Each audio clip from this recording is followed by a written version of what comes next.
Okay, Babou Ceesay, very Hey, pleased to meet you. pleased to meet you too. So, how did you get into acting? We can start Well, there. I started off work as an auditor, and while I was working in the city, I decided that it wasn't the life for me. So I went online, looked at this thing called the Dance and Drama Awards, Oh yeah. which funds people to go to drama school. And through that, I identified a few schools that I wanted to apply to.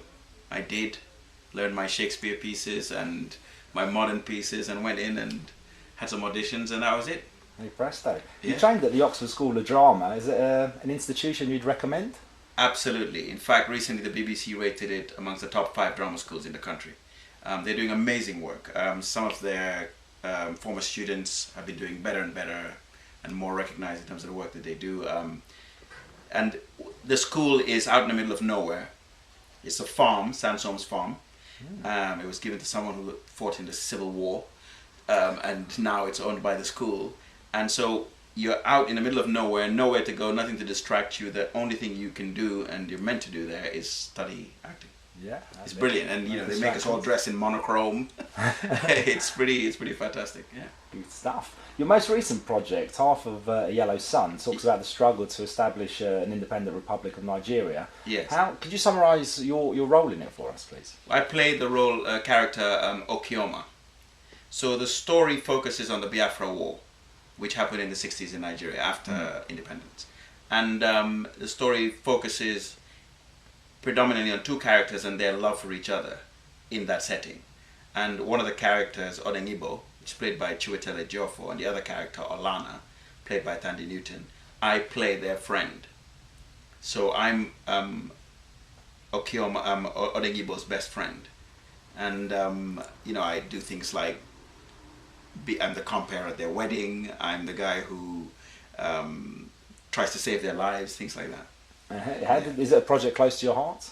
Absolutely. I mean, for a number of reasons. One, it's great to be going back because we went to film it in Nigeria.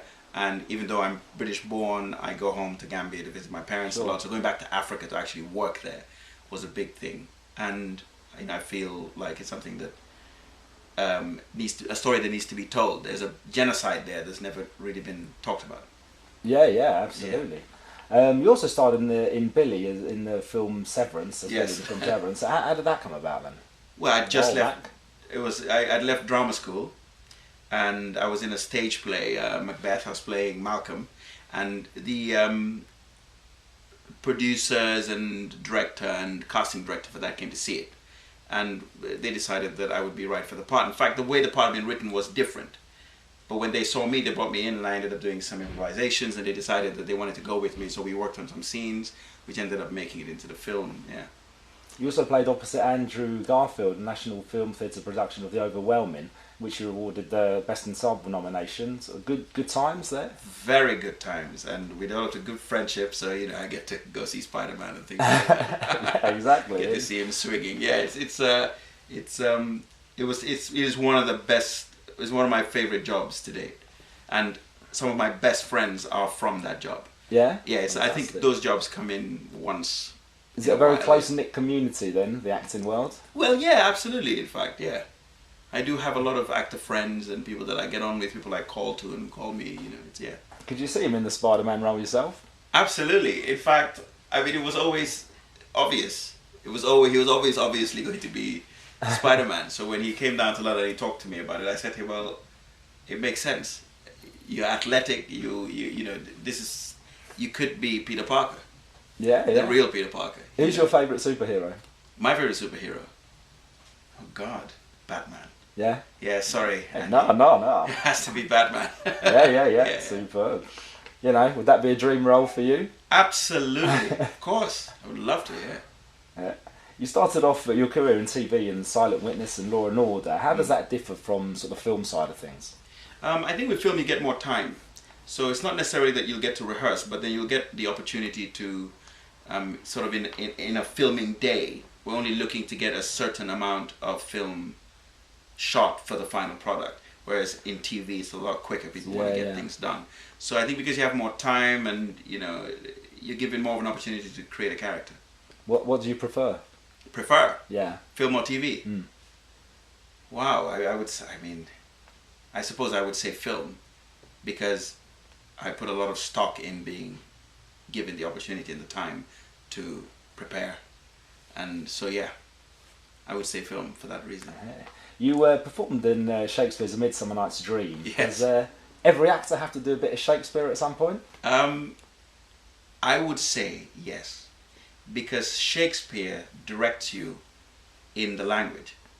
So as you read the language, he's telling you how to act it. And I was lucky in that particular production. I played Helena. I played a woman in that. So getting to run around in a skirt and these massive monologues with incredible thought processes in them, understanding where a thought begins, ends, all that stuff. It's great practice. Yeah, absolutely. Yeah. And you also worked alongside Jeremy Irons in The God's Weep at Hampstead Theatre. Yeah. And a lecturer at the Young Vic. Which was the more challenging role? Definitely the one with Jeremy Irons. It was a very big play to start off with, 4.5 hours long. So it was an epic, and we had amazing scenes. I had an opportunity during rehearsals to point a gun at his head and things like that, and also to work with him. But the themes were big.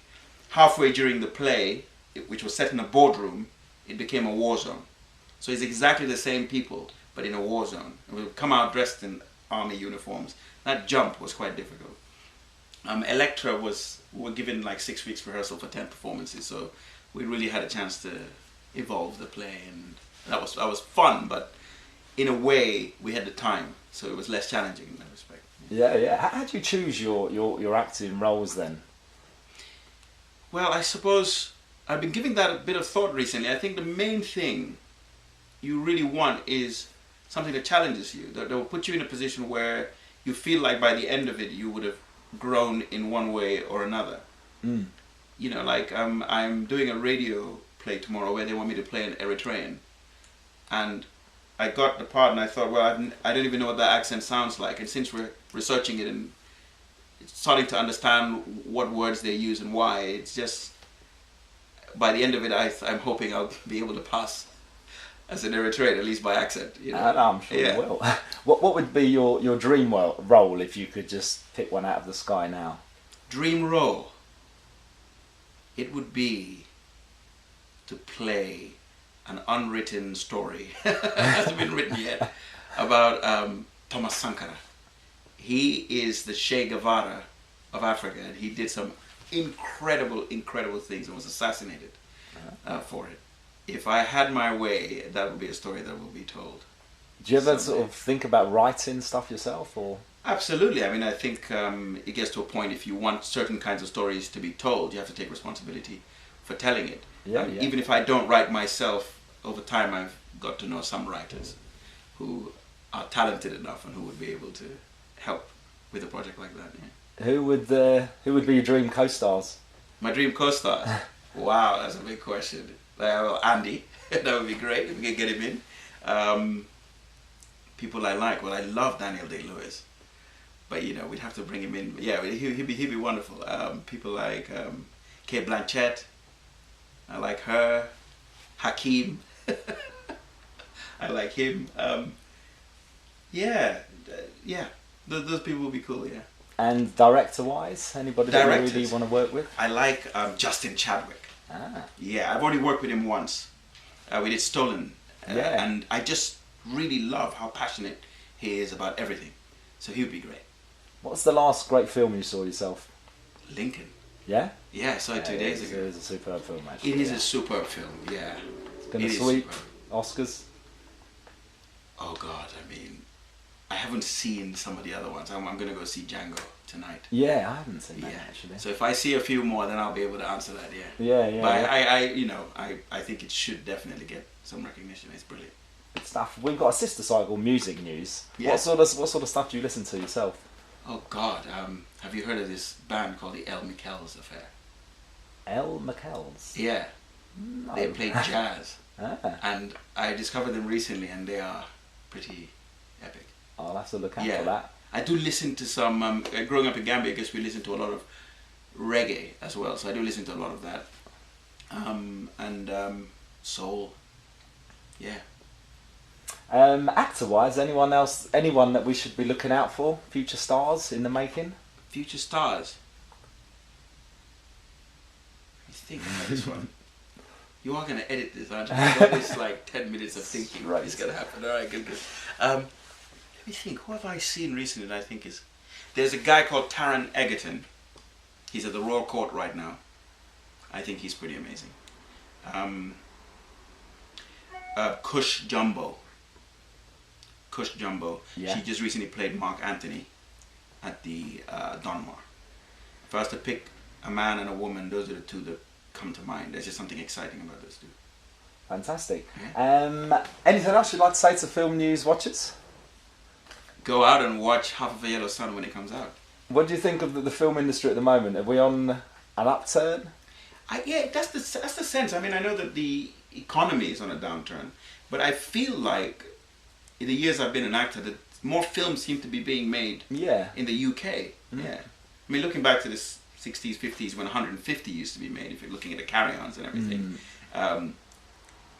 to something like 6 in the 90s, I think we're beginning to pick up again. And, you know, with organizations like Rain Dance, you've got lots of people making short films, more directors coming through.